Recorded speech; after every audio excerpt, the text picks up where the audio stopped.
Week 48 of real estate Q&A sessions. Hello, everybody. We appreciate you, as always, for tuning in every Thursday at 12 o'clock. This week 48. And as you can see, I am not in my regular home. But yeah, as always, appreciative of you guys for popping up in here. As always, week 48, we are celebrating because we're one step closer to week 52. And I think this is the first time that I actually got the number of weeks in a year right. It's crazy. I'm not in Dallas. Last week I was in Dallas. I am not in Dallas anymore. I am back here in Baltimore and working as usual. As you can see, I am in a property. But, as always, we're going to give you guys consistent value each and every week. That's why we're doing this, even though we're out in the field. Sometimes I'm out in the field and sometimes I'm not. And as of lately, I've been out in the field. And so as we are going to continue with week 48, real estate Q&A session, you guys already know what it is. Shout out to the folks that's already popped up on in here. Corey, what's going on? Sneaker Fiend, what's going on? The Oliver Perry, what's going on, brother? I know you just called me about 10 minutes ago, but I was actually on the phone taking care of some issues. Check your DMs. But other than that, appreciate you guys for always showing up, showing love. You know, it's always a great day to always be here with you guys. I really look forward to coming here every Thursday and rapping with you guys about real estate and answering questions and being on here, gas bagging pretty much about real estate. Listen. Very much appreciative, guys. I don't think you guys understand that. So just know the love is there. This is always going to be there. So housekeeping rules, as you guys already know, screenshot this, post to your story, let folks know what we're doing each and every week. Because when you guys bring other folks into the fold and they ask questions that you didn't think to ask, that's when you're going to get a lot more value than just me just running my mouth and talking. If you are here from Clubhouse, appreciate you for popping over here from Clubhouse. If you haven't done so already, you can follow me there. Yes, I have been absent from Clubhouse for quite some time. I got a life. No shot at anybody that's on Clubhouse all day, every day, but I have a life. And my life consists of me being present. And I have not been on Clubhouse as much as I usually do or usually have been over the last month and a half, almost 2 months.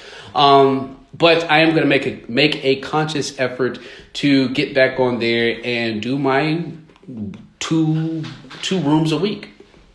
About specific, very, very topic specific rooms, and really just giving you guys value and just obviously, talking as much as I can because I like talking about real estate for some odd reason. Once I get going, I just go. So if you haven't followed me on Clubhouse, it's Shad_invest with an S at the end. Shad _SHAAD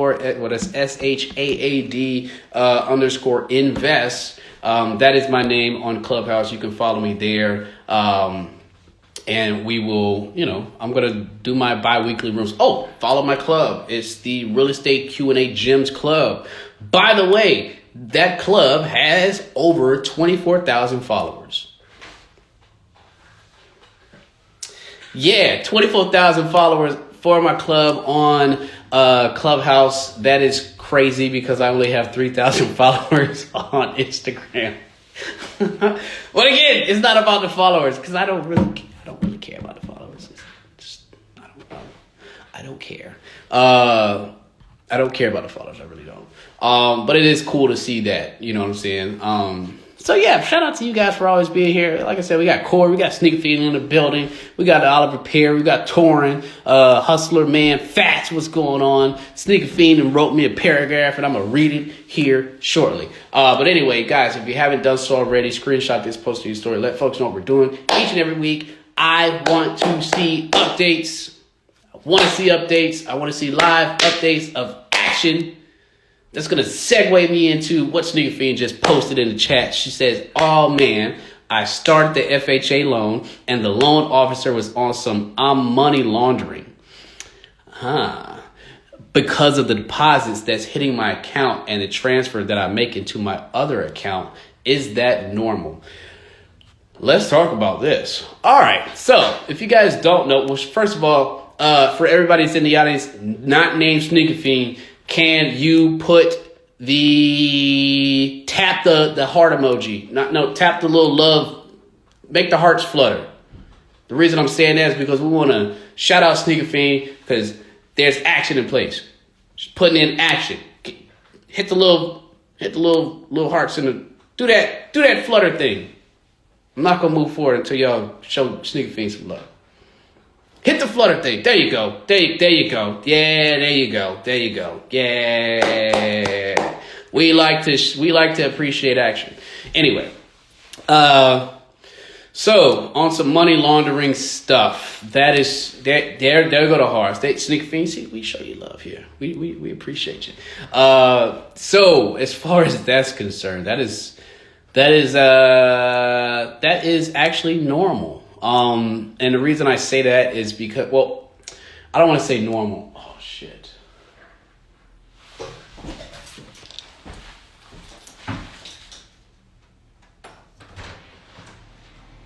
Hold on. Yes.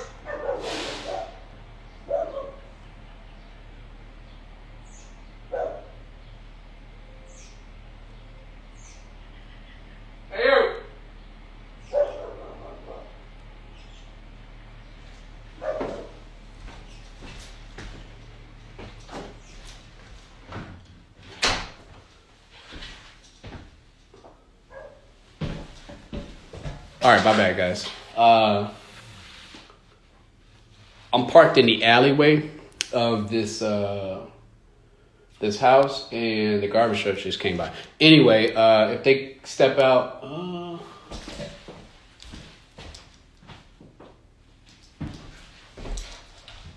okay, no. All right, my bad. All right, my bad. So yes, All right. Anyway, my bad. That's what happens when you're out in the field. So as far as your situation, Sneaker Fiend, she also told me that I need put the process on hold for a bit to let my money be seasoned. Basically, so yes, and I probably should have said something beforehand, but this is also part of the learning experience, right? So whenever you're looking to get a loan from the bank, they're going to want to check all your accounts. So before you go buy a house, right, you need to get your accounts in order, right? And what I mean by that is no overdrafts, right? No overdrafts. Any large deposits that are coming from any sources, you kind of want to make sure that you eliminate as many of those as possible, because they want to know where the money is coming from at all times, right? Basically, they want to know that the money is legit money, right? If you start putting in like $5,000, $10,000 in cash, they're going to want to know where that cash came from. If you start getting large deposits from other accounts that are not yours, they're going to want to get information on those.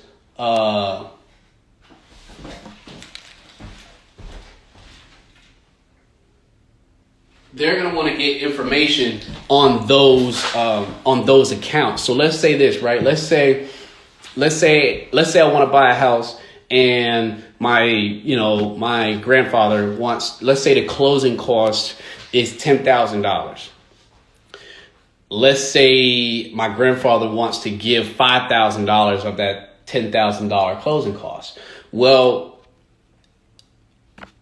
let's say within 30 days, he sends me that money, right? 30 days before we close, he sends me that money. When they look at my account, they're going to see that deposit, right? They're going to see that deposit, and they're going to be like, okay, we see where this $5,000 comes from. It's not from you. It's coming from your grandfather, right? So we need to go look at his bank account and ensure that that $5,000 had been in there for a certain period of time, right?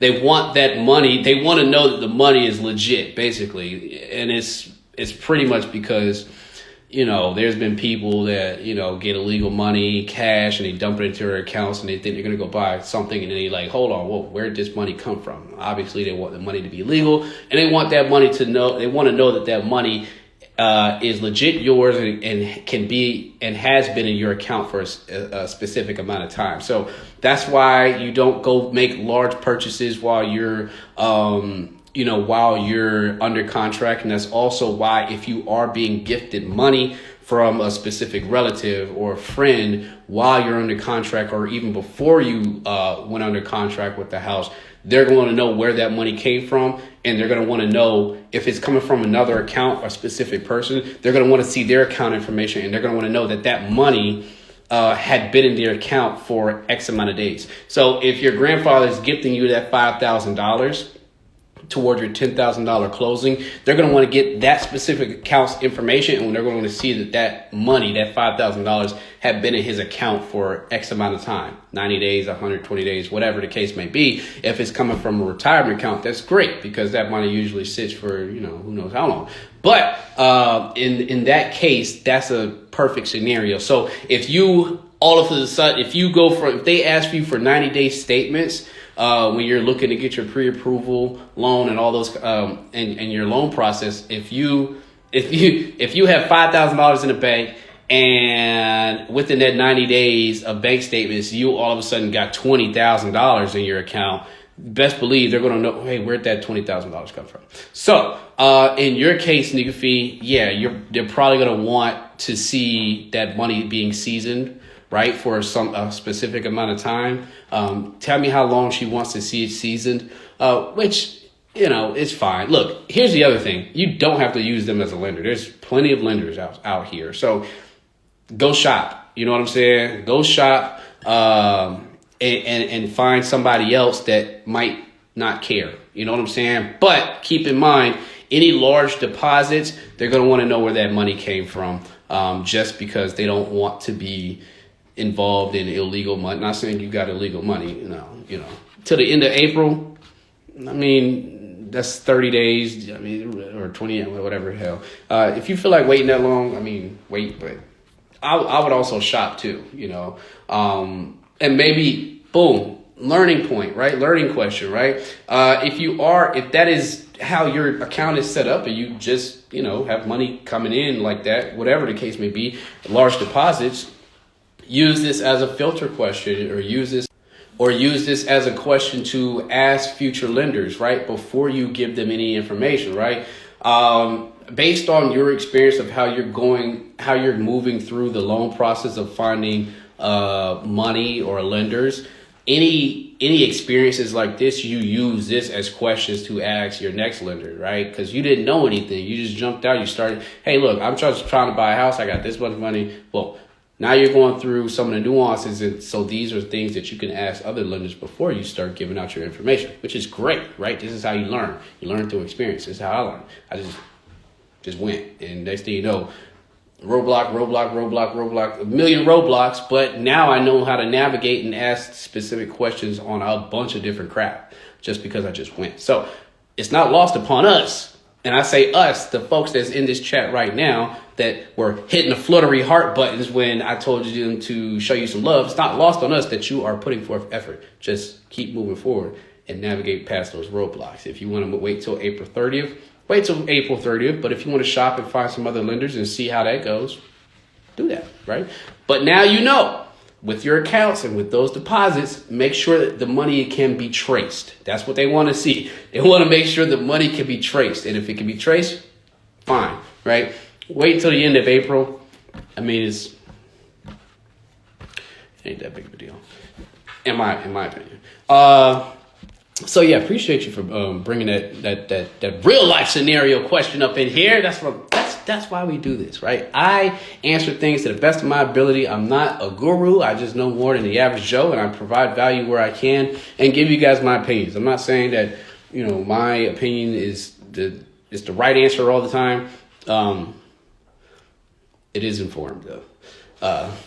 iHeartRage, what's going on? Keneal, what's going on, brother? Destiny, I run _DMC. Destiny's had the same tag since I've known her in college. Hustleman Fat says, can you wholesale a property that an owner filed bankruptcy on? I've seen people wholesale auction properties. You know what I'm saying? I've seen people go to the auction.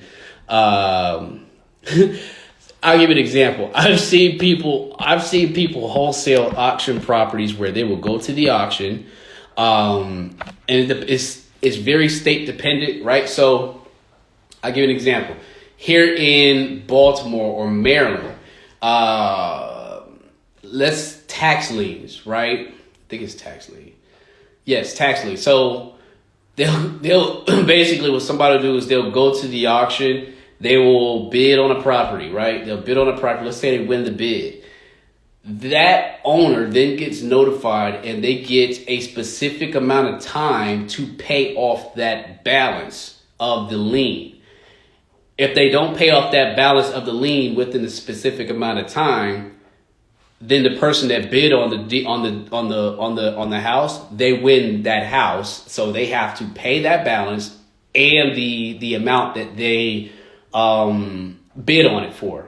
But there's remember I tell you, there's a specific amount of time that owner has to pay that. And I've seen people utilize that time to actually wholesale that house. And so when you wholesale the house, you set the terms, right? You can, you say, all right, buyer, right? We can't settle until this date. Okay, cool. Right? People wholesale a lot of different. I've seen people wholesale houses that are actually on the market. People wholesale a bunch of different crap. And it gets a little bit more tricky and nuanced the deeper the further you push these levels. Like, you can do it, but I mean, you gotta know what you're doing. You know what I'm saying? Like, if you're gonna wholesale auction properties, or you just got to know what you're doing. Just be careful out here. That's all. That's kind of like what I could say. But to Hustle Man's Facts question, can you wholesale a property that an owner filed bankruptcy on? No, I don't think you can. If I'm thinking about it correctly, and again, this is just me thinking, right? If they filed.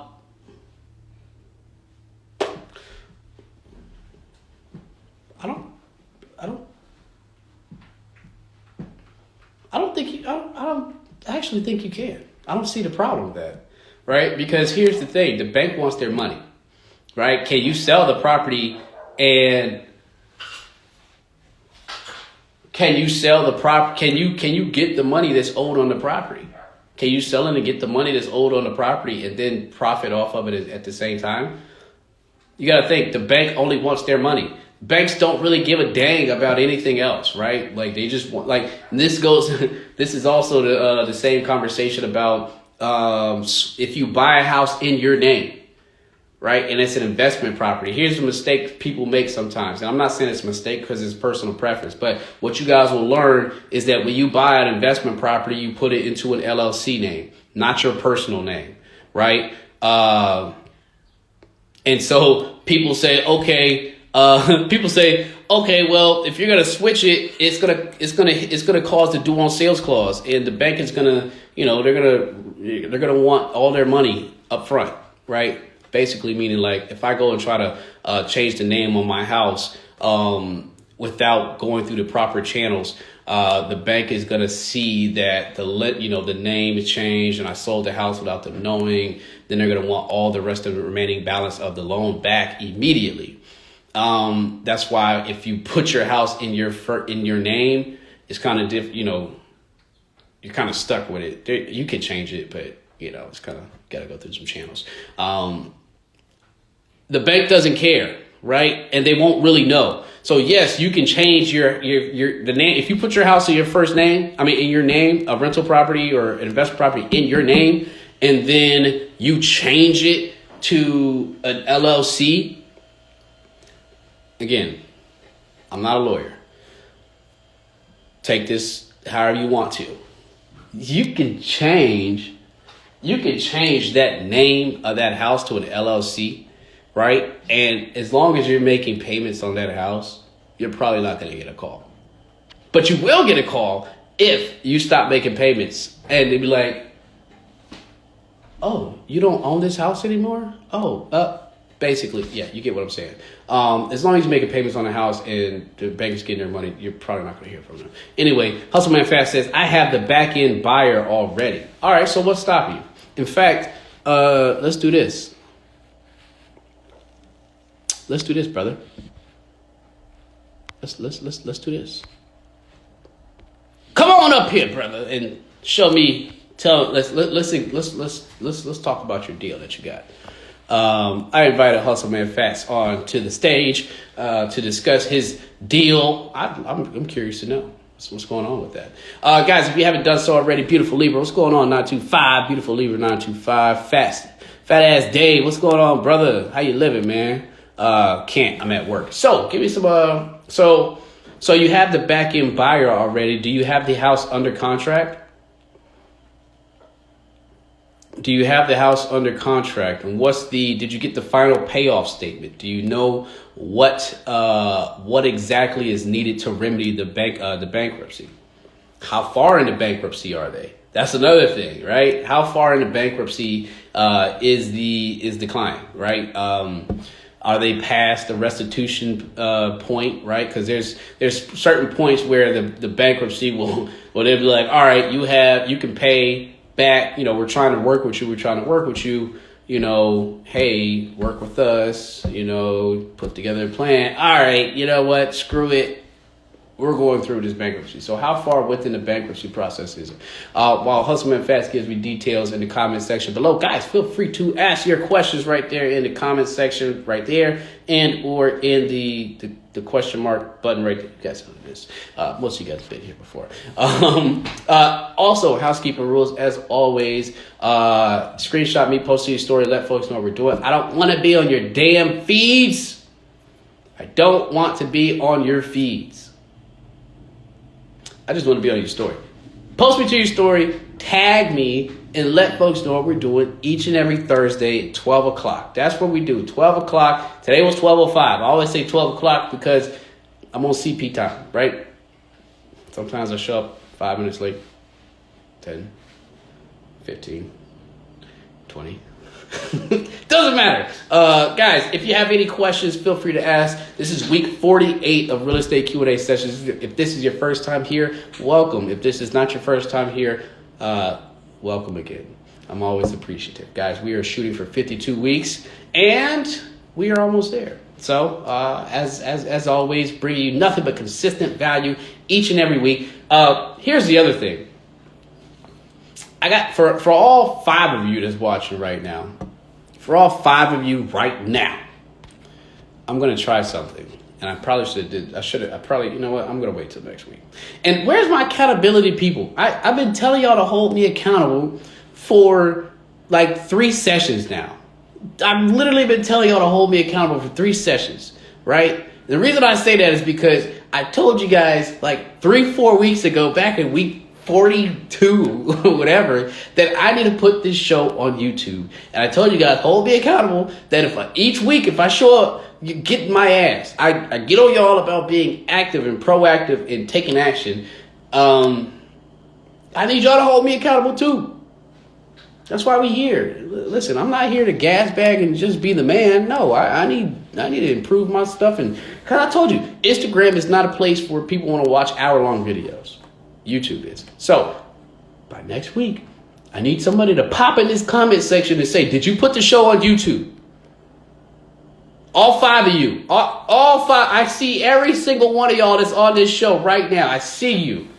If y'all show up next week and don't ask that question, I don't know. I don't ask y'all for nothing. You know what I'm saying? That's all I ask. Hold me accountable. Shit, I hold y'all accountable. Hold me accountable. Kenneth Will, yeah, you just popped in here as I'm going off. What's going on, man? You hop into a live and then going off, going crazy. That's why I love y'all. So Hustleman Destiny says, that's awesome. Congratulations. Thank you, Destiny. I know this is, think this might be your first time here or something like that. But I appreciate you for still rocking with me, showing love. As always, Duval fam, what's good? I will be in Duval next week, and I will be there to get my garlic crab tray. Thank God. Guys, if you haven't gotten the garlic crab tray from Jacksonville, Florida, you are missing out on life, and I feel sorry for you. Sneaker Fiend, hit I-95 and hit that road to get you a garlic crab tray. I know you're a couple hours away, but it's well worth it.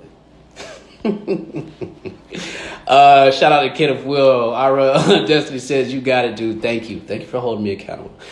Kid of Will says, run it back so I can hold you accountable. Basically what I told everybody on here, all 6, because now Kid of Will is on here. It was 5, now it's 6. What I told you guys is that I need some accountability partners. And if you are on next week's show and you don't come in there and ask me, do you have the show on YouTube yet? Then you're not doing me any justice. I need you guys to hold me accountable. I've been asking for you guys to hold me accountable for 4 weeks straight now, and I still don't have the show on YouTube yet. So that's what I'm asking for. Hey guys, don't think Hustleman Fast. Don't think I didn't see your question. So what we were talking about, Hustleman Fast was telling us that he has a property that he's trying to wholesale, and the owner has filed for bankruptcy. I asked for details because I think I've navigated this space before, but I wanted some context, and so he's providing context. He has an in buyer in place. And he also added this little information. He says, I don't know how far he is in the bankruptcy process.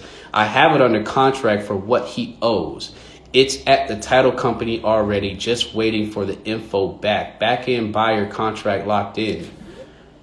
Damn, I mean, it sounds like you're good. You know what's funny? I actually bought a house. I bought a house that was going through bankruptcy. So yes, the bank has to know that there is a sale in progress. They have to know that. I would either get in contact with the bank directly and let them know, or have the seller let the bank know that there is a sale in progress. And also, very key and important to know the payoff statement of what they actually owe, because, and you might have already did this based on the number that you have it under contract for. But a lot of times it'll say you owe $100,000, but that, they'll go online and see that they owe $100,000. But what that online portal doesn't show is the actual fees and the late fees. And it might be an additional $5,000 or $10,000 that is tacked onto the final payoff statement. So get the final payoff statement. Include some money in there, man, so you can make some money too. But either way, it sounds like you already got everything like lined up, which sounds hella dope. My question to you is, what marketing? How did you market to find that seller? Were you specifically looking for bankruptcy? Sellers that are going through bankruptcy, or did you stumble across this? Comment in the section below. Like, we're interested. We're interested to know how you found this deal. Just waiting for the info back. So yeah, tap in with the title company. Obviously, it's not going to be clear. It's probably not going to be clear title. But yeah, utilize the title company. I would also reach out to the seller and make sure that they have communicated with the bank that a sale is in progress. Because really, again, if the bank gets their money, they don't really care. Why would they go through all the necessary channels of, reclaiming this house back, then potentially having to try to sell it? Listen, they just want their money, right? And so if you can sell a house and they get their money back, boom, I don't see why there should be a problem. But make sure that there's some clear communication as far as what's going on, so they are on board. Yes. Sneaker Feed says, would you rather just purchase a property using your own money, fix it up and rent it out, or use the FHA loan? Kenneth Will says, I got you. What's going on, Sherelle? Hustleman Fast says, on a vacant list. Interesting. The only Lindsay. Hello. How are you doing? Welcome. Guys, if you guys have just joined in, or if this is your first time here, this is Real Estate Q&A Sessions week 48, going for 52 weeks straight. Yes, 48 weeks straight of providing nothing but clear and consistent content to you guys, because I love you. Right, this is how I get back. Right, spend an hour here talking, chopping it up, real estate stuff. You guys can ask questions in the comment section below, and or where the question mark is, housekeeping rules. Screenshot this, post it to your story. This is the only thing I ask you guys each and every week, outside of what I just asked, which was holding me accountable next week for putting this show on YouTube. But screenshot me, post it to your story, and let folks know what we're doing each and every week. We need more people in here, more value, more questions.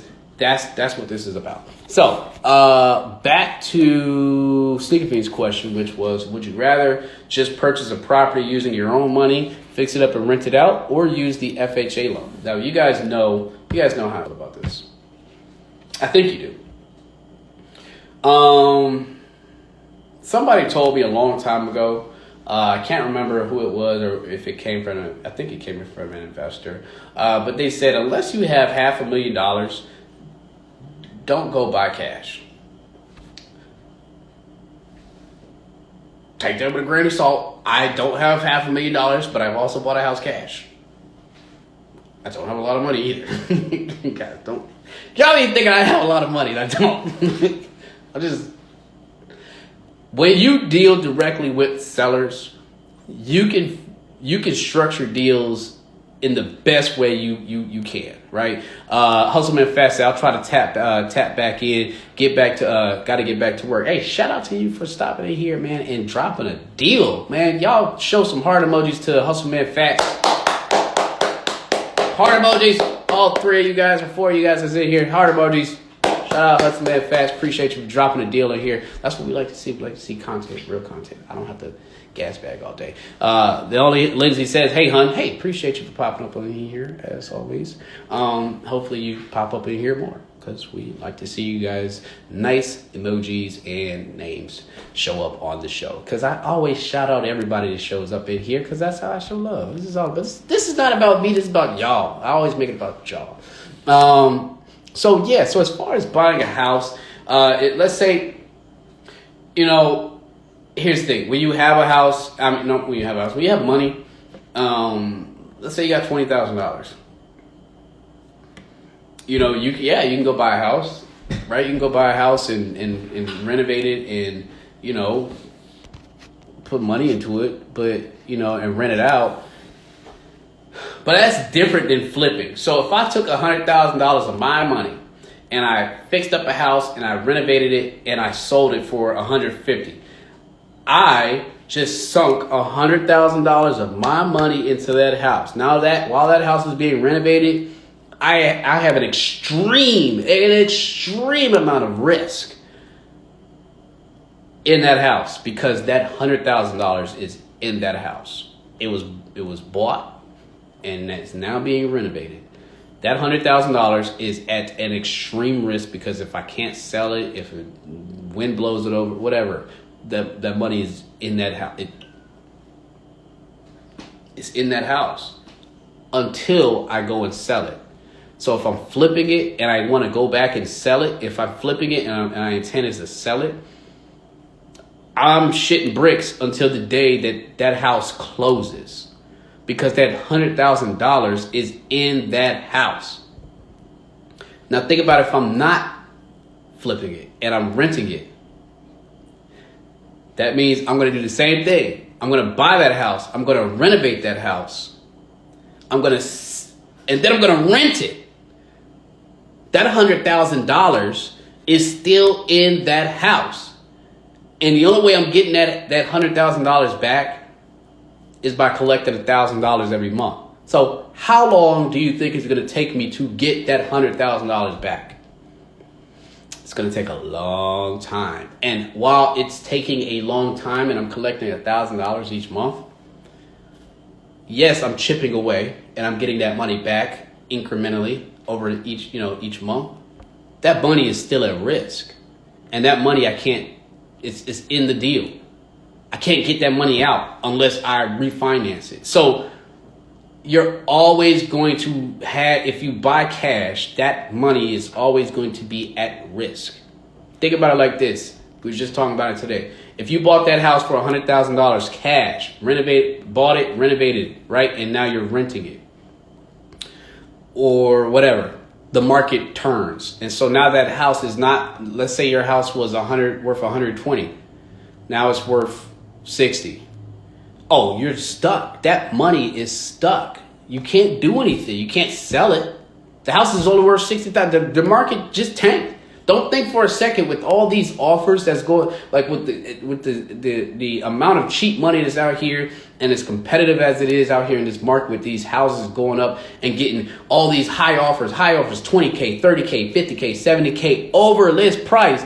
Don't think for a second that the market is not going to correct itself. Meaning that house that you bought for $500,000 that was valued $100,000 over, that at some point the market ain't going to correct itself, and that house might be worth $350. And then you're stuck in that house. You can't do nothing with it, right? Besides sit on it. And if you're in the middle of a flip, oh, that money's really gone, right? And if you bought that house cash, you have no choice but to wait and sit on the house until the market corrects, the market goes back again, and that might take years. This is what happened in 08 and 09, right? That the most recent house crisis, outside of the one we're not going through one now, but we will. I didn't say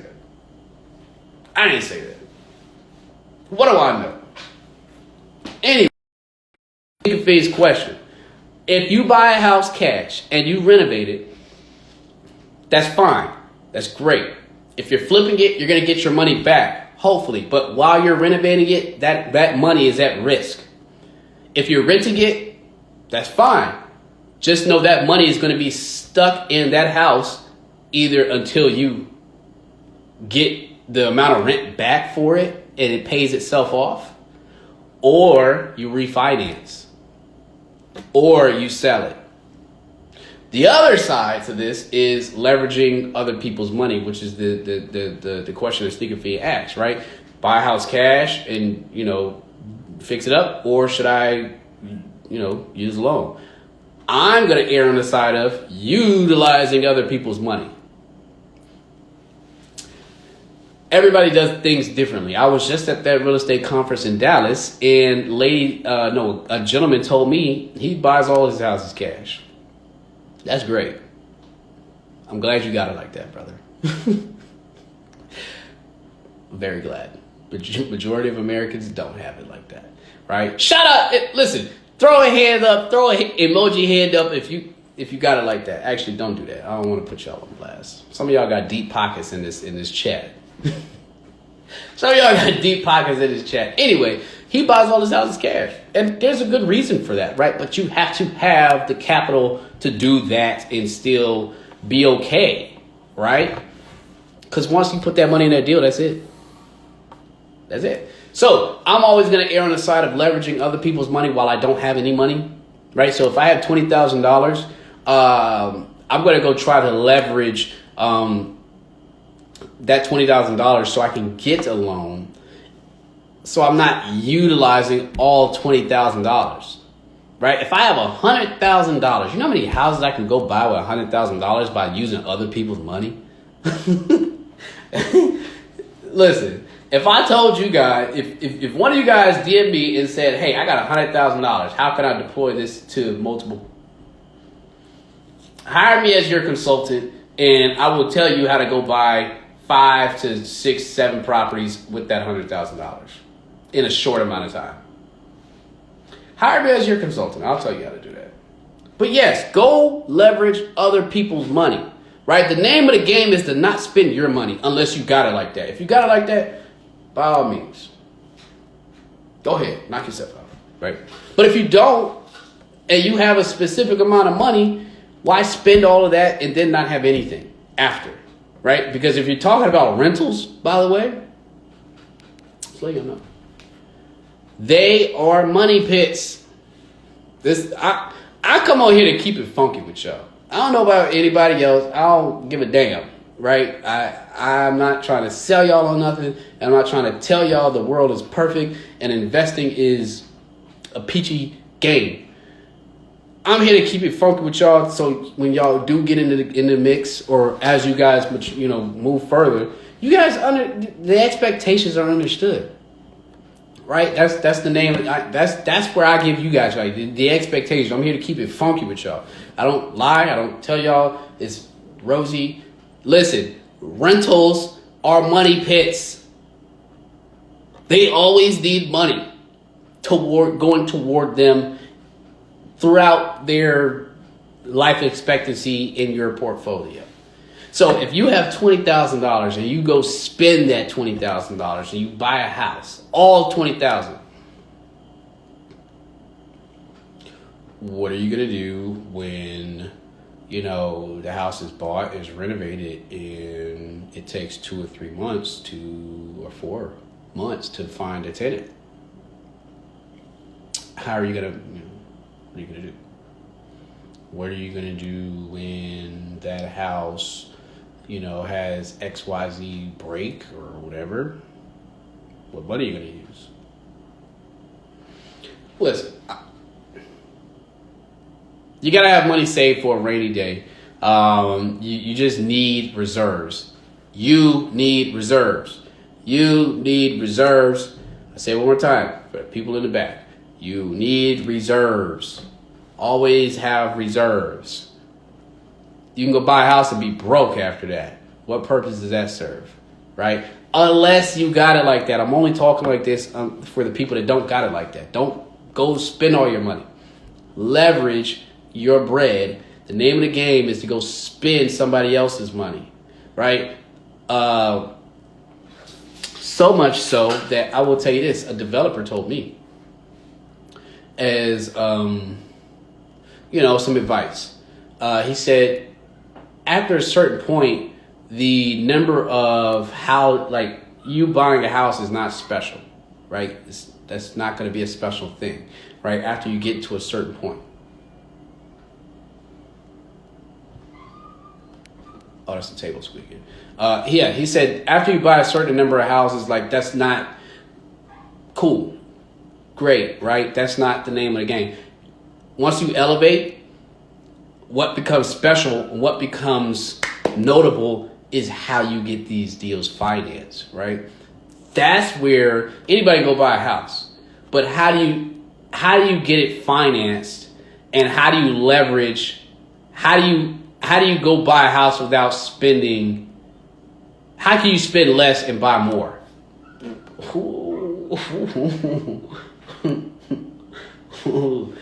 Ooh! I just came up with something that was fire.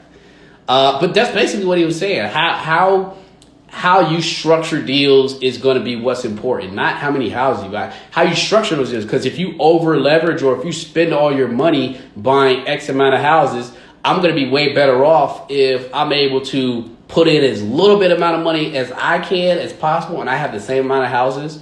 You're over leveraged. I'm not. I still have reserves. You get what I'm saying? That was pretty fire. What did I say? What did I say? I just forgot it. How do you spend? Dang it! I forgot, guys. What did I say? What was that quote I just said? Somebody type it in the comment section below. Anyway, while y'all are doing that, somebody's doing that. I hope one of y'all caught that. Ella, what's going on? Appreciate you. Yo, you did send me a message. Yes. Let me tell you something. Ellie's been keeping me accountable. She's been keeping me accountable. She said that I need to get this show on YouTube. She hit my DMs last week. I was at the Dallas conference. I don't think I opened it. But I knew what was in it. I knew what was in it because I knew what was in it. I knew she was asking me, did you put the show on YouTube yet?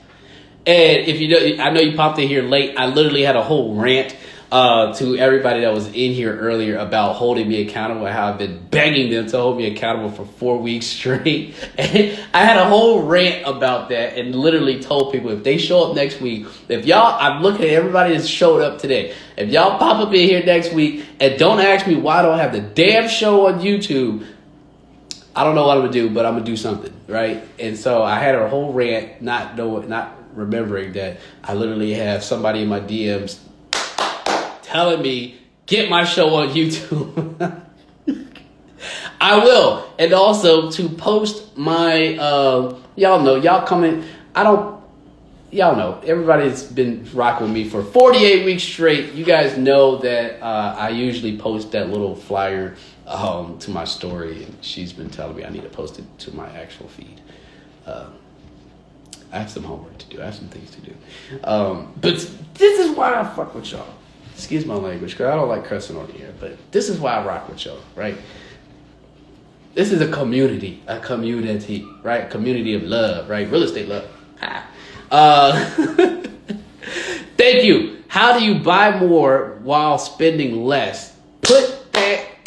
I'm gonna tweet that, and I'm probably gonna get like 2 retweets. What's going on? Mark G Bond, Ellie. What's going on?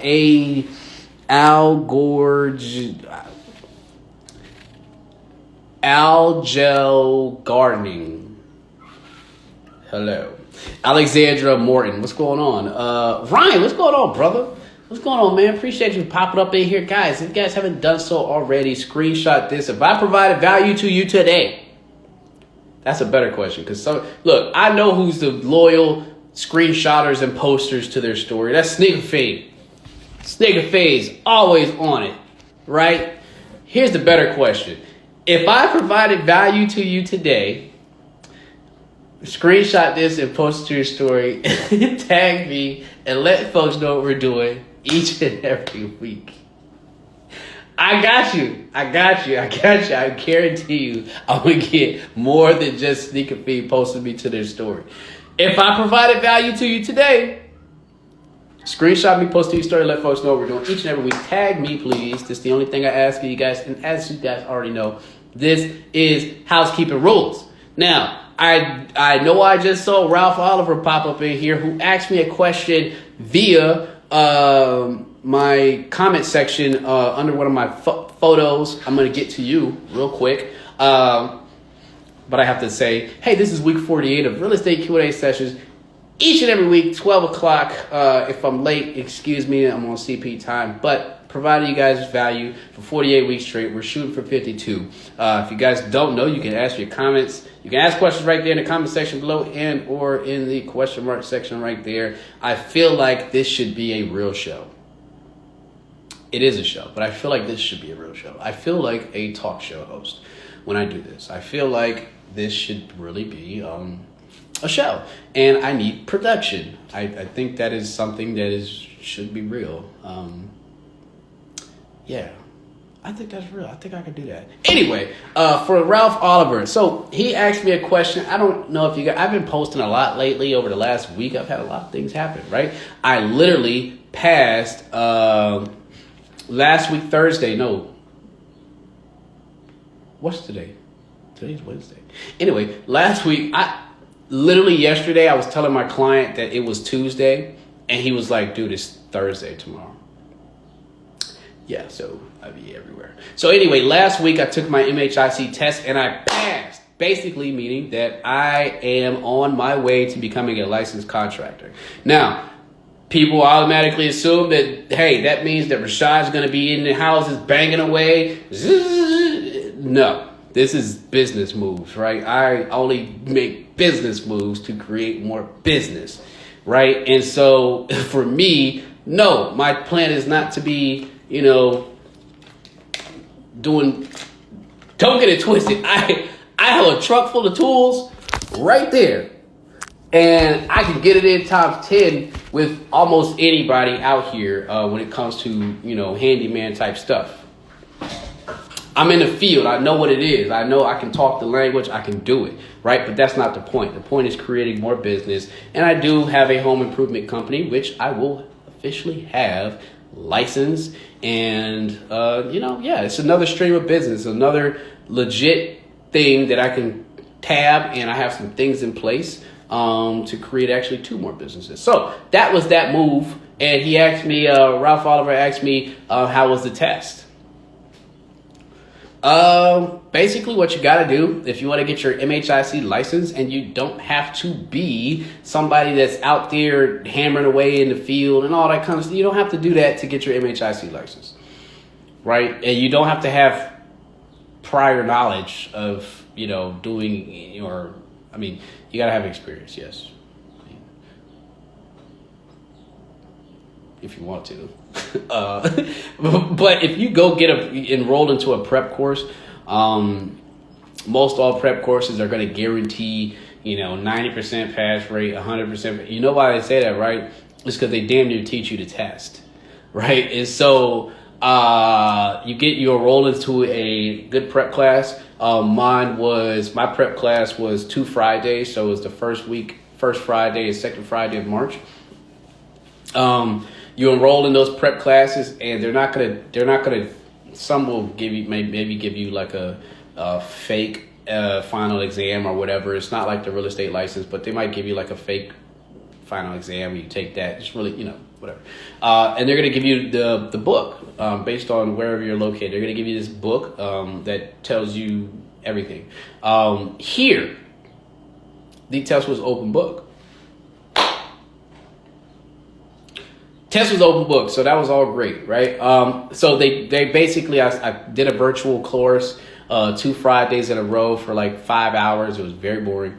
But they basically, the guy literally had us The guy literally had us highlighting every single thing that was important to us in the book. We went through the whole 500 pages and literally highlight this, highlight this, highlight this, highlight this. And then for the next session, we did just 80 questions. And here's what I did. I didn't study the book. I studied those damn questions, because anybody's going to guarantee a 90% pass rate probably means they're teaching you the action. They're probably going to show you the actual test. They're not going to tell you it's the test, but it probably means that they're going to be showing you the damn test. And so I made sure that I studied just the questions, because they were worded in a way that sounded like they were the actual questions on the test. Now, mind you, you're going to have to go through PSI. If you don't know what PSI is like the Incredible Hulk of testing centers, right? Test taking. Basically, don't try nothing. Don't try just don't. PSI is official, like a ref with a whistle. So you do have to study. Right? Ain't gonna be no cheating. Just you'll see what I'm talking about. So I studied just those review questions, and I literally just studied those.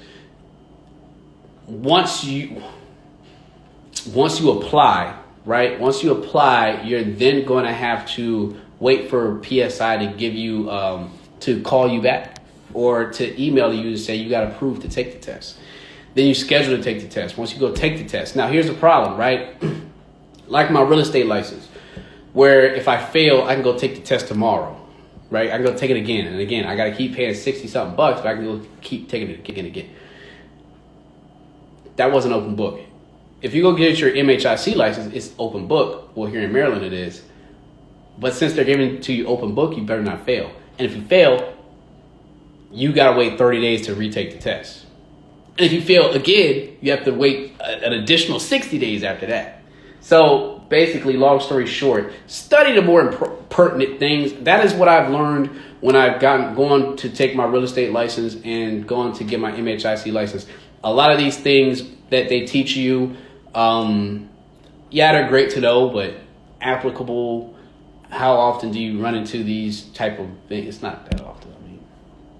So my study method when it either comes to getting my license as an agent or getting my MHIC, it's just in general, my study, I like to work smarter, not harder. So I only try to focus on studying only the things that's going to be on the test.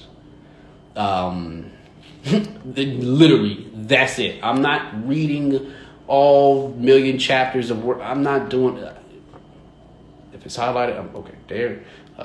Review questions, I'm studying review questions. I'm re-asking myself those review questions. I'm I'm re-asking myself those review questions probably over and over and over again with the answer blocked away, and I'm just answering like as if I'm doing a test. Review questions are great. I like to cut the fat and only focus on what I need to focus on. Somebody at the damn door.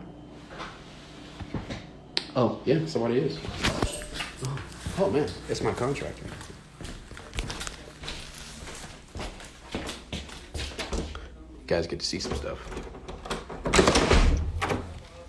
Hello, sir. What's going on, guys? The boss told me it's some problem dishwasher. Yeah, all y'all showed up. What's going on, guys? I'm gonna go here. Y'all can check me out here. Yeah. So this dishwasher. Let's try this, right? Let's try to cut this dishwasher on. Now it's gonna do a little thing, but it's gonna start vibrating and making a whole bunch of noise. Basically, the dishwasher doesn't work.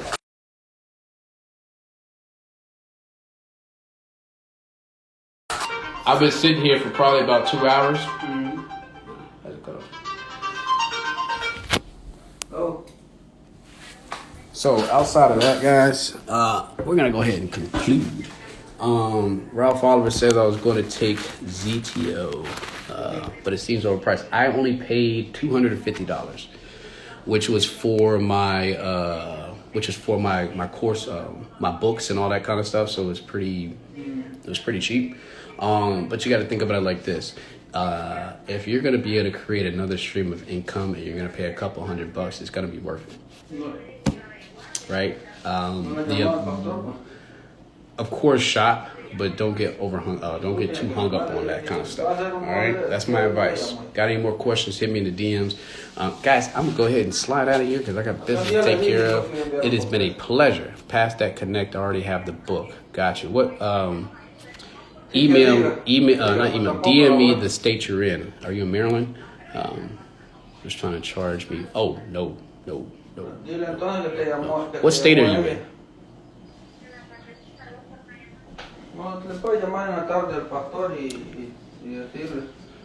Yeah, you might have to press that start button again. Anyway, I'm going to peace out, guys. Week 48, week 49 is next week. Peace, love, happiness. Y'all always stay safe and rock with the boy. Maryland, got you. I'll shoot you my connect, all right?